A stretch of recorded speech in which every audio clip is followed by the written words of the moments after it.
I feel like enough time has passed that I can talk about this. Am I a little tired? Maybe, but not offended. The way that friendships transition and come and go has been really, really hard for me. We'll just take a little drinky poo after that answer.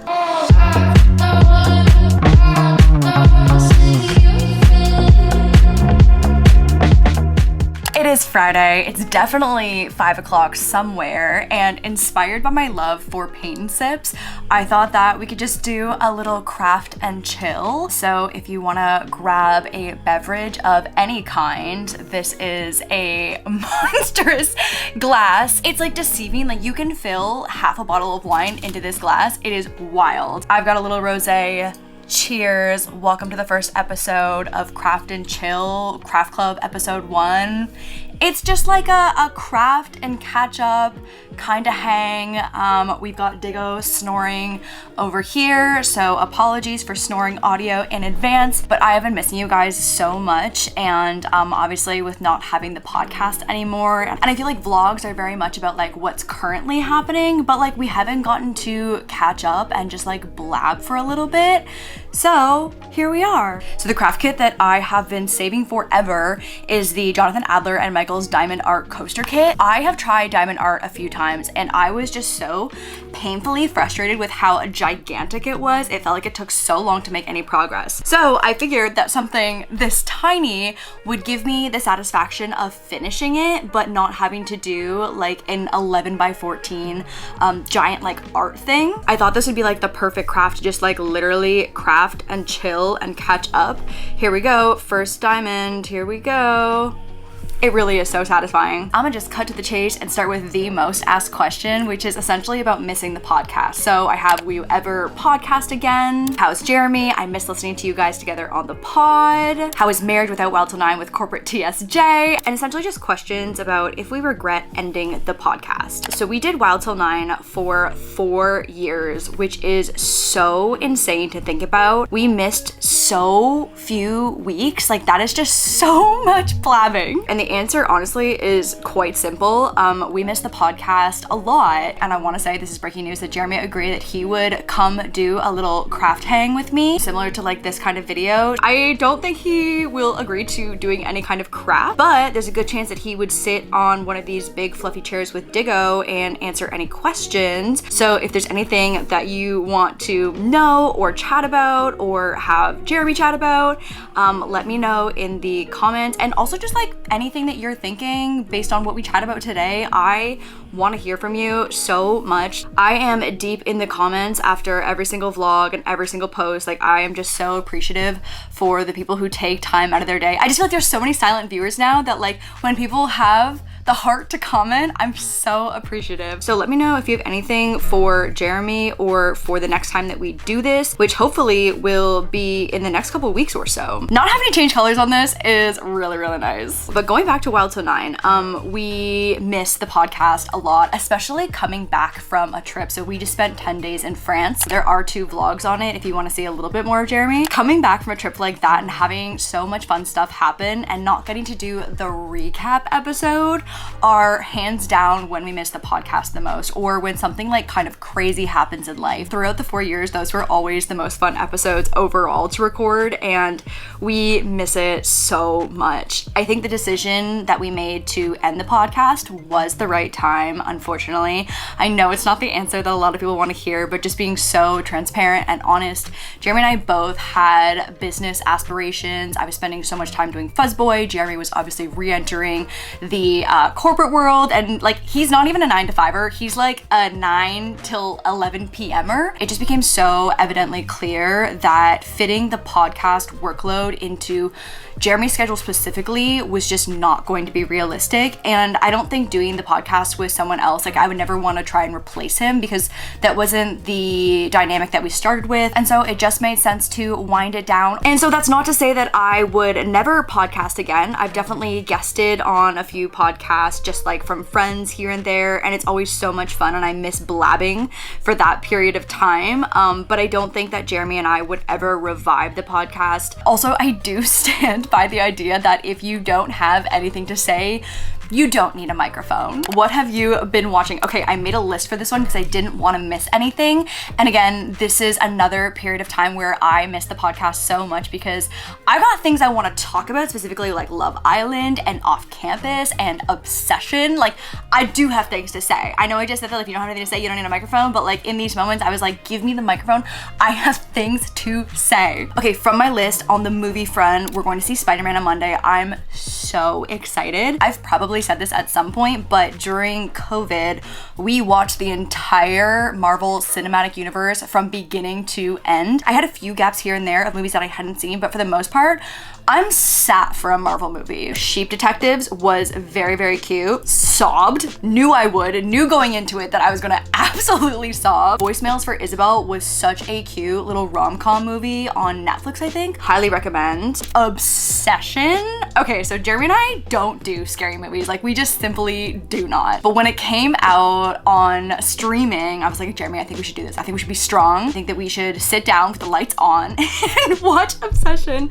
And honestly, it was way less scary than I thought it was gonna be. There was really only one scene that like sent us screaming and jumping into the sky. If you've seen it, you know exactly which scene I'm talking about. There was a brick involved in a car. Other than that, I really, really enjoyed it. It was just such a crazy concept, and it was crazy. And I just love too that there are so many movies right now that have YouTuber origin story directors. So that was another element that I was like, okay, I gotta support my fellow YouTube people out there in the industry. The drama, also watched that on the plane coming back from Canada last week. Oh my god, the twist was not something that I expected in a million years. It was like a thought provoker, I would say. And so I recommend watching that one as well too. It was really, really good. Zendaya and I want to just call him Edward, Robert Pattinson were both really good in the drama. And then shows, Ted Lasso starts again this week. Ted Lasso might be one of my favorite shows in the entire world. We're also watching House of the Dragon, Silo, and I am missing Love Island so much right now. Oh my god, it's been honestly a couple weeks. They're like about to film, I think, the reunion maybe tomorrow somewhere in LA.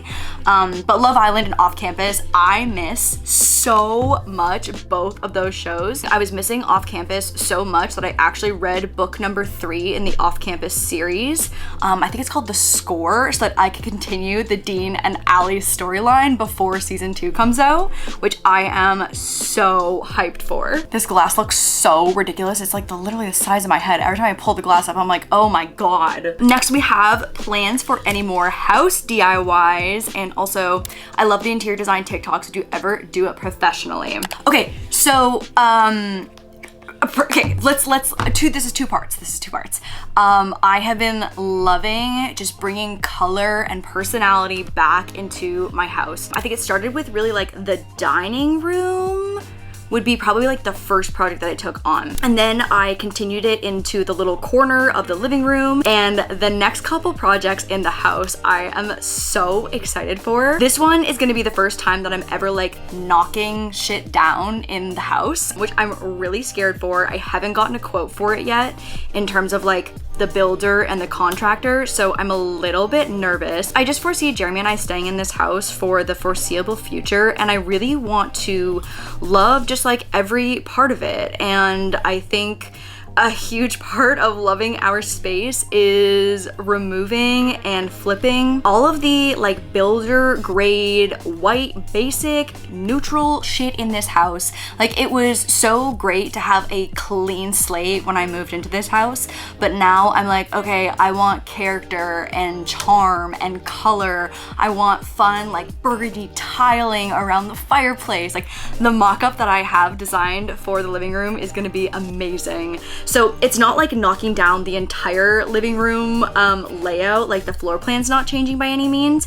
It's more so just those built-in shelves are very oddly spaced around the TV and the fireplace. Jeremy has also agreed to get smaller speakers and a smaller TV because it just looks insane. It's so big. So there's gonna be just like a more artful approach, I think, to trying to mix tech in with the design of everything decorating the living room. Overall, I'm really excited. I've worked with the same custom wood guy, like builder guy, a couple times to do the front built-in shelves at the entryway of our house, and those turned out amazing. He also did a custom dog crate credenza in my office, and that's been great. So this is gonna be our biggest project yet. Again, I am scared to see the price tag on it, but it's an investment into our, I don't know, like likely forever home. I also got a few questions, I'll answer this one really quickly, about are we gonna stay in LA? And I think the foreseeable answer for that is just simply yes. We are in a really quiet neighborhood with incredible neighbors. I literally walk the dogs with my 86-year-old neighbor and her dog every single day, and it's the highlight of my day. She's like one of my best friends. It's been an incredible balance of being close to the entertainment elements of the industry that I'm in for events and premieres and like the social requirements of my job, but also having the balance of living in just like a quiet neighborhood where you actually know your neighbors, which is what I was really after and really wanted to prioritize when I bought the house. So yes, staying in this house in LA, and going back to the interior design portion of the question, the next room that I want to do is our primary bedroom. I had worked with Mr. Kate maybe like 7 years ago at this point to redo the bedroom, and I think I overcorrected myself. This is no shade whatsoever. It was my design and I told them what I wanted, and now I'm just mad at what I chose because so much time has passed and I'm ready to do something else with more color and character to really match like the rest of the vibe of the house. But I definitely want to do the primary bedroom next. I also have a primary bedroom flip coming in the next couple of weeks of my friend Eric's loft apartment. You guys, this might be the craziest transformation that I maybe have ever done. I'm gonna insert some shots of the before footage so you can have a sneak peek of what we're dealing with. If you remember a couple years ago, about a year and a half ago, I did his living room and dining room, and he was starting net new. So I was really just coming in and filling the space. This is an entirely different ball game because his bedroom has so much stuff in it and none of it is good. So we are going to flip the entire thing. I have all the furniture ordered. It's already waiting at his house. We've got the build day scheduled and the decorating day and the reveal, and I cannot wait to show you. And more good news, that's gonna be a YouTube video. So I have approached this in a way where I'm strategically planning out, you know, X amount of TikToks and vertical videos, and the main video is going to be a full-length YouTube makeover transformation video, and I'm so excited. I hope it all comes together. It's one of the bigger ones that I've done and taken on, obviously, since I haven't done that many that are outside of my own home. And so touching on the like, would I do this professionally? I'm scared because I really only have the experience of my own house and Eric's house, and to be quite frank with you, when I do stuff at Eric's house, he's just like grateful that he's gonna have a headboard. And that is quite literally the bare minimum. And so I don't think I have enough experience to put myself out there in a professional sense the way that like Mr. Kate had done for so many other creators in the years past. But I do really enjoy it and I love making content on it. That's the pipeline for interior design stuff, is gonna be the living room, total like rebuild and redesign. And coming up next is gonna be Eric's makeover, and I cannot wait. It'll be done shooting mid-August, so depending on how intense the edit is for my editor, I'm hoping by the end of August that'll be totally live. Wedding regrets and wedding must-haves. Okay, so let's start with the positive here. So the must-have, the piece of advice that I pass along to every single bride and groom or couple getting married, and this is something that someone had told me before getting married, that I found to be the highlight of my day. After the ceremony, we scheduled about 15 minutes in the bridal suite where Jeremy and I just got to be alone immediately after the ceremony, and we had our planner have champagne and some snacks ready, because like you just get whisked away into the chaos and like all of the wonderful things that come along with a wedding and the reception after you do the ceremony. But having those 10 minutes together to like really bask in the pure bliss of just exchanging your vows and sealing your marriage and getting to walk down the aisle, like you are on cloud 9, higher than cloud 9, you're on cloud 900. And so being able to have have those 15 minutes afterwards together was so incredibly special. I wouldn't have traded those 15 minutes for the world.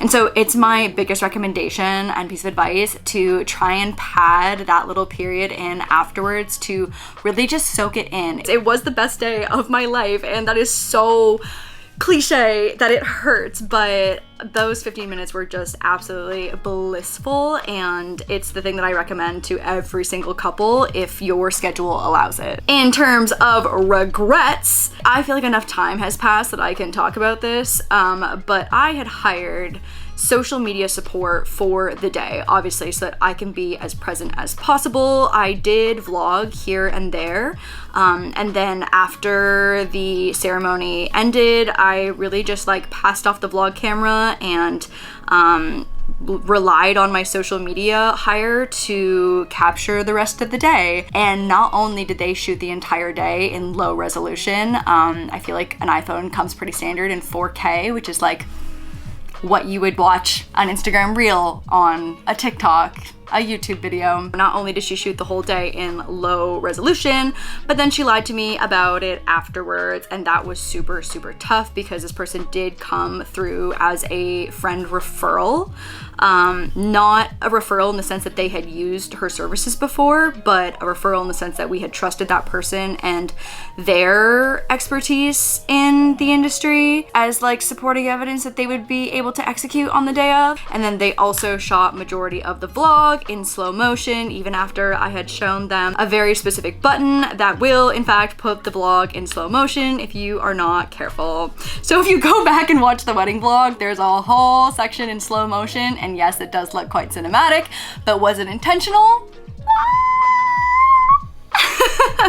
So, not to say that it's not worth hiring someone to help you capture the day on an iPhone, but I do think that like if you are just relying on friends, that is probably gonna suffice. And if you're a content creator, there are lots of reputable companies. I want to give a shout out to the BTS bride who did Remy's wedding, who was the most lovely team ever, and I wish so deeply that I had hired them for my wedding. So that's the tea. A lot of time has passed now, and you know, we settled our situation afterwards, and I got a discount on the services because the services were not fully executed upon, and it was tough. Capturing content is so meaningful for me because I have spent the last 14 years of my life sharing so much of it with you, and so trusting someone else to do that on one of the most important days of your life and then it not going to plan was really tough. Even in the high and the bliss of coming off of getting married, it was a little bit of drama that I had not anticipated afterwards, and it was not my favorite. And so that's the tea. I would love to do a new color at this point. I'm getting so close to being able to move on to blue and white. Oh, here's a quick one. What's your middle name? You're like the one YouTuber with a non-first/middle handle.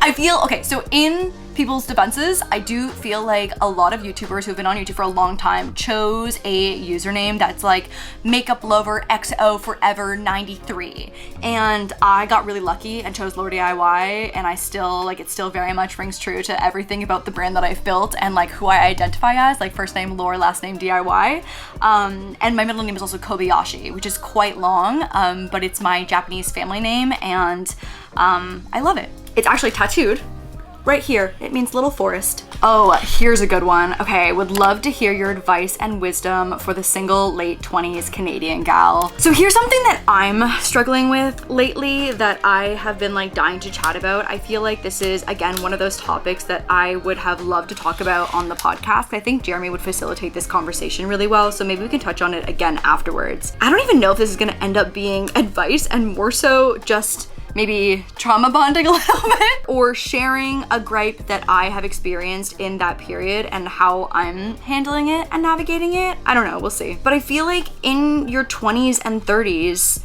the way that friendships transition and come and go has been really, really hard for me. I am someone who has friends from all walks of life. Like, I'm still really good friends with someone that I went to elementary school with, a couple of my high school friends, and there are people that carry on with you through all phases and transition periods and eras of your life. And it's so nice having such a long-standing relationship. And I don't think that everyone is meant to stay in your life forever by any means. I think there are definitely friends who make sense for different periods of time, and maybe the friendship runs its course and you both just drift apart and nothing happens. It's not dramatic, there's no fallout or drama. But I think that the transitions that happen in your 20s, especially the late 20s, getting into the 30s, when people are starting families and having babies and getting married and moving for work to new cities that are no longer close to you, it can be really, really hard. I feel like I have spent many a night crying over a friendship loss, and like some of the friendship losses feel almost more painful than a breakup, you know, for various different reasons. I don't know, it's one thing when I feel like you both drift away at the same time and it just feels like a natural progression, and again, there's like no drama. But I feel like in other cases, if it's not mutual, it can be really, really painful and you really miss that person, and it can just be a sad part of growing up that can be inevitable. I think that some friends, obviously it makes sense and it comes naturally to make the effort no matter where you are in the world or what's happening in life, and those friends are going to be around forever. But sometimes that's just not how the cookie crumbles for everyone in your life, and that can be really, really hard to process. So that's kind of what I've been dealing with the last couple years, I would say. And some friendships are just sadder and hurt more than others to lose. Even though I have Jeremy, who is literally my best friend and such an amazing partner, I think that there's an element of female friendships that just cannot be replaced.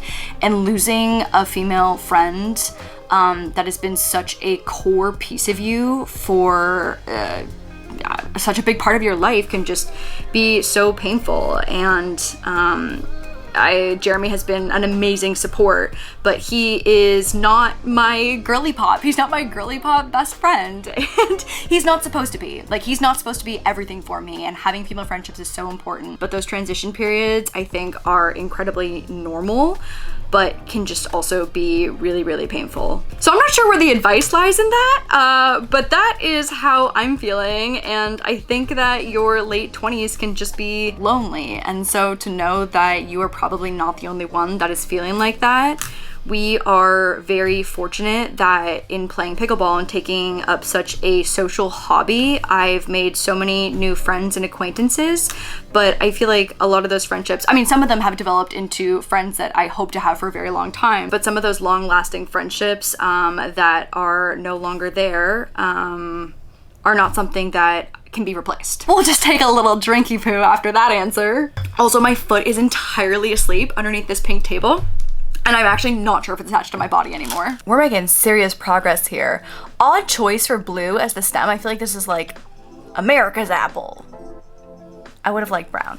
Anyways, let's keep it moving. This wouldn't be a Q&A video without a baby question. So let's do it again, as we will every single time there's a Q&A. Any update on baby plans? I'm 34 and stressing about my own timeline. I feel like I probably have the exact same answer every time I answer this question. And to be honest, I'm not offended by it. Am I a little tired? Maybe, but not offended. Things on the baby front are essentially in the exact same place as they were last time I answered this question. Jeremy and I are both a few years out from being ready to start trying to conceive. We have decided that we are going to try to conceive just naturally, so I haven't frozen any eggs or embryos. A couple years ago now, I think at this point, we met with our OBGYN and fertility specialist, essentially based on the fact that we only are looking to have one child, and my mom was able to get pregnant after 30, and my egg reserve is looking pretty normal as of right now. It's tough because if you're on birth control, it doesn't give you a totally accurate depiction of what your egg reserve looks like, but things based on blood work look totally normal, so we anticipate being able to conceive just naturally when the time is right. If we run into any unexpected issues when the time comes, probably in a few years, our fertility doctor essentially was like, IVF is really, really good, and the reproductive technology now for getting pregnant at 35 or even even older, has just come so far. And so essentially that's kind of where things are at. I've been on birth control since I was 16. I know that's kind of polarizing and people have opinions on it, but it works for me so well in terms of like periods and skin and mood stabilization. It works well in tandem with my anti-anxiety medication. Like, my body is at a wonderful state of harmony right now, and I don't want to risk rocking the boat when everything is so busy right now, especially with fuzzboy and getting fuzzboy off the ground. I just feel like I don't have it in the budget right now to run into any unexpected health issues. So obviously we entertain the idea of freezing eggs, but you have to come off birth control for 3 months to essentially cleanse the system and like restore balance back to your natural cycle. And so even going that route, I just didn't want to take the risk. And that's kind of where things are at. Jeremy and I both still have professional aspirations that we want to achieve before we start trying to have a child. We still have some travels that we want to do. I'm dying to get back to Japan. Jeremy has never been. I went once, maybe at this point 10 years ago, right before I moved to LA. I was there with Disney, and so I didn't even get to do Japan in a way that I really want to be able to immerse myself into multiple cities and the culture and be there with Jeremy. So that's a big trip that we really want to be able to do before we start trying. And so I think there's definitely still another couple of years, but I think honestly, I don't feel stressed about it. Our fertility doctor has just given us so much, I guess, reassurance that the medical advancements in reproductive health have come so incredibly far. And on the fuzzboy front, I had a few fuzzboy questions. Was fuzzboy the first business idea you had? Did you have others that you tried or considered? And aside from the hiccups, do you enjoy being a business owner? So second question first, yes, love it. Absolutely love being able to just learn something new. I've been in the content creation space for so many years and really just focusing on vlogging and DIYing so many years that it's been so much fun learning the business elements to everything that it takes to run a business. And it hasn't been easy. There have been many hiccups, but it's been really rewarding, I think, being able to grow this without the support of like a huge team that's doing the hard work behind the scenes. I like being able to get my hands dirty in every facet of the business, and I think it also makes me better at hiring when we do bring on more people to take over specific roles. So we just hired someone to help with operations, and because I know what it takes to operate the business now, I feel like it's so much easier to be able to speak the language and also delegate the tasks that I need help with if I know and have experienced the road bumps myself and the solutions that I've found to overcome them. In terms of other business ideas, in maybe 2013, I started a phone case company called Lucky. Maybe it's 2012. I think it would have been 2012, like my first or second year on YouTube. I started a phone case company that had art that I had designed on the back of the phone case. And it was my first time. Honestly, I like look back and I'm like, damn, how did I even find manufacturers to like print this and import this and pay for like understand what a cost of goods sold is and then price these and sell these? Like, it's just so crazy to think about that now. I don't know. It just seems like a really big undertaking when I look back at it. So that, I guess, would be my very first attempt at starting a business, and I broke even on that, which means that I made all of my money back that I invested in the business but didn't make any profit. And I was like, this is a lot of work. I really just like making craft videos. And so obviously at that time I pivoted and just went back to making my DIY videos, and thank God that I did, because I have no interest in being a tech accessory designer. But it's so crazy to like think about that lore from so many years ago, from over a decade ago. But more recently, one of the products that we did entertain the idea of in the dog space is actually dog beds. But I think we quickly realized that it's entirely just oversaturated, and I personally just love to go to Home Goods or Marshalls and get a new dog bed for $30 because we just go through them in this household so fast. I've got barfy dogs. Like, Moose throws up if the wind blows wrong. We've had some casualties in this household. And so I think even just like that being our lived experience experience with dog beds on top of a dog bed being really difficult to ship. It was an idea that came and went very quickly. Progress check-in, we are done. I'm gonna add the backing to the coaster that it comes with. That was quite satisfying. This was, in fact, the correct size that I have the patience for. It is a teeny tiny coaster.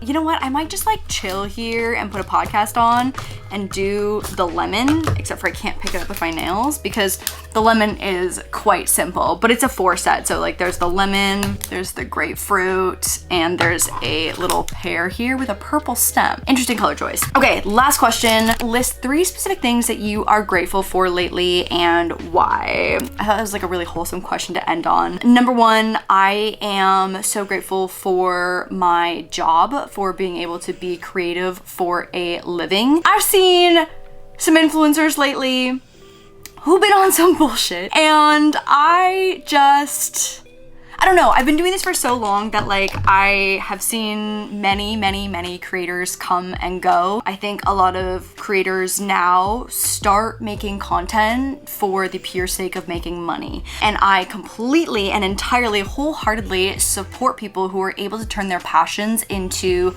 their full-time day job. But what I will say is that I think when creators get into it for the wrong reasons, it just becomes, I don't know, I just feel like you can tell. I feel like you can tell. I don't know. It's been 14 years that I've been doing this and things have changed a lot, and all of that to say that I am just so grateful to still be here, getting really cool opportunities and being able to share my day-to-day creative projects, whatever that might be, if it's a thrift flip or an interior design room makeover or a little freaking craft and chat hang at home with Diggy having the best nap of his life over here. I'm just incredibly grateful. Number 2, I'm thankful for the health of my body right now. This spring, I had the craziest back injury in my lower QL, which is basically like the little triangle at the base of your back where like your butt connects to your back. Oh my God, I was like immobile for basically a month this past spring. It was so awful. I was doing physio a couple times a week and it took me a solid probably 4 to 6 weeks to fully recover. And I've never been so grateful to bend over and put my socks on and be able to play pickleball a couple times a week, problem free. And so grateful to have a working body again, because man, did I miss having a pain-free life. And then the last thing, I feel like this is a given, but I'm just so grateful for my loved ones in my life that keep me sane on a day-to-day basis and keep me grounded. I am just so lucky to have both of my parents, to have great friends, to have Moose and Diggy, and be in such a wonderful little loving bubble right now.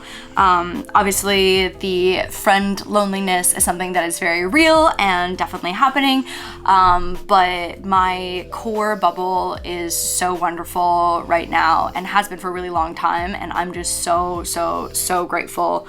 I got to spend a week with my family up in Canada last week, and I played a pickleball tournament with my cousin. My whole family is big on pickleball, and so it was just like such a great week with everyone, and I'm so grateful to have such loving people around me. Okay, that was cheesy, I know. My coaster is done. Let's see. You know what? Wine is done too. Actually, that's a pretty good coaster. I was wondering how it was gonna be on top of all like the little diamond beads, but it sits pretty flat. That's quite cute. Well, I hope you enjoyed this video. Please let me know thoughts, comments, hot takes on anything that I chatted about, or how you felt about this video overall as something that you might wanna see again. Please let me know, and I will see you soon on the internet. Okay, bye guys.